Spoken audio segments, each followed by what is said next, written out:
दोस्तों, आपको थंबनेल से ही पता चल गया होगा आज का हमारा वीडियो एक छोटे से टॉपिक के ऊपर है जिसका नाम है टॉप्स। TOPS। ये TOPS टॉप्स मीन्स क्या होता है, टॉप्स का अर्थ क्या होता है, इसके बारे में हम अभी जानकारी लेने वाले हैं। BPED और MPED CET के अंतर्गत जनरल नॉलेज के तौर पर ये क्वेश्चन पूछे जाने की संभावना अधिक है। सबसे पहले टॉप्स का लॉन्ग फॉर्म देखते हैं। T for target, O for Olympic, P for podium, S for scheme. Means target Olympic podium scheme. TOPS का full form target Olympic podium scheme. जाहिर सी बात है दोस्तों, फुल फॉर्म से आपको आज के टॉपिक से रिलेटेड पूर्व कल्पना आ गई होगी।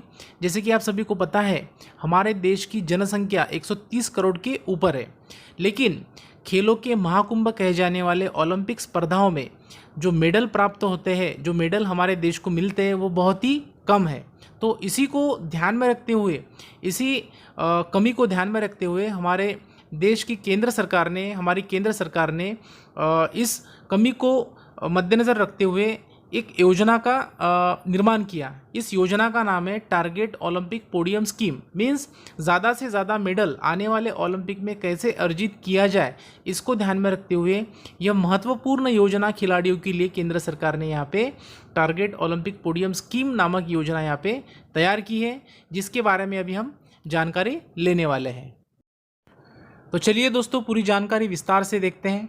TOPS टॉप्स, यह योजना नवंबर 2014 में स्थापित की गई। यह scheme ministry of youth affairs and sports government of India के द्वारा स्थापित की गई। दोस्तों, टारगेट ओलंपिक पोडियम स्कीम, यह योजना नवंबर मंथ 2014 वर्ष में इस योजना का निर्माण किया गया और इस योजना को ministry of youth affairs and sports government of India, इनके निरीक्षण में इस योजना को स्थापित किया गया। इस योजना के ऊपर ministry of youth affairs and sports government of India का नियंत्रण होता है। टारगेट ओलंपिक पोडियम स्कीम का मुख्य उद्देश्य क्या है?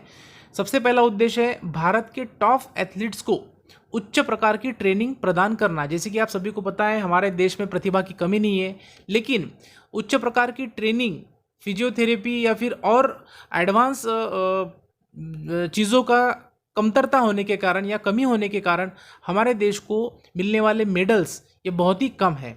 इसलिए भारत के टॉप एथलीट्स है, उनको उच्च प्रकार की ट्रेनिंग प्रदान करना ये प्रमुख प्राथमिक उद्देश्य टारगेट ओलंपिक पोडियम स्कीम का रहने वाला है। दूसरा उद्देश्य है उच्च प्रकार का कोचिंग स्टाफ और फिजियोथेरेपी की सुविधा उपलब्ध कराना।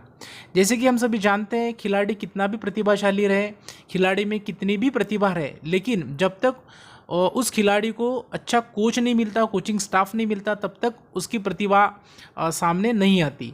इसीलिए इस योजना के अंतर्गत अच्छे क्वालिटी के कोच प्रदान करना, अच्छे क्वालिटी के कोच मुहैया कराना सबसे प्राथमिक उद्देश्य इस योजना के तहत रहा है। दूसरा है फिजियोथेरेपी की सुविधा उपलब्ध कराना। जैसे कि आप जानते हैं, खिलाड़ियों को चोटें लगती है, इंजरीज होती है, कि फिजियोथेरेपिस्ट की ज़रूरत होती है। अभी दुनिया कहाँ से कहाँ पहुँच गई है, लेकिन हम बहुत पीछे हैं फिजियोथेरेपी की दुनिया में। इसलिए अच्छे से अच्छा फिजियोथेरेपी स्टाफ उपलब्ध कराने का काम टॉप्स इस योजना के अंतर्गत किया गया है। अगला उद्देश्य है 2016 के रियो ओलंपिक, 2020 के टोक्यो ओलंपिक, 2024 के पेरिस ओलंपिक और 2028 के लॉस एंजिल्स ओलंपिक में देश को मेडल दिलाना। देखिए दोस्तों, ये जो योजना स्थापित की गई है 2014 में tops target Olympic podium scheme, इस योजना का दूरदृष्टिकोण कितना बड़ा है। दूरदृष्टिकोण रखकर या दूरदृष्टिता रखकर इस योजना की निर्मित की गई है। 2016 से 2028 तक के जितने भी ओलंपिक है, उन सभी ओलंपिक में ज़्यादा से ज़्यादा मेडल अर्जित करने का उद्देश्य सामने रखकर इस योजना को निर्माण किया गया है। जैसे कि वर्तमान का जो ओलंपिक अभी हुआ है 2020 में टोक्यो ओलंपिक, इस ओलंपिक के अंतर्गत जितने भी मेडल मिले, इस मेडल को दिलाने वाले जो खिलाड़ी थे, उन खिलाड़ियों के ऊपर इस योजना के तहत बहुत सारा धन खर्चा किया गया, बहुत सारा रुपया खर्चा किया गया, तब जाकर हमारे देश को 2020 के टोक्यो ओलंपिक में इतने सारे मेडल मिले हैं। बीपीएड और एमपीएड सीईटी एग्ज़ाम की प्रिपरेशन करने वाले छात्रों के लिए आज का ये छोटा सा टॉपिक दोस्तों छोटा सा है लेकिन बहुत काम का है, क्योंकि ओलंपिक से रिलेटेड है, खेल से रिलेटेड ये टॉपिक है, इसलिए हमारी एग्ज़ाम की दृष्टि से बहुत ही काम का यह टॉपिक है। उम्मीद करता हूँ आज का छोटा सा वीडियो आपको अच्छा लगा होगा। मिलते हैं अगले वीडियो में नई जानकारी के साथ, तब तक के लिए अलविदा।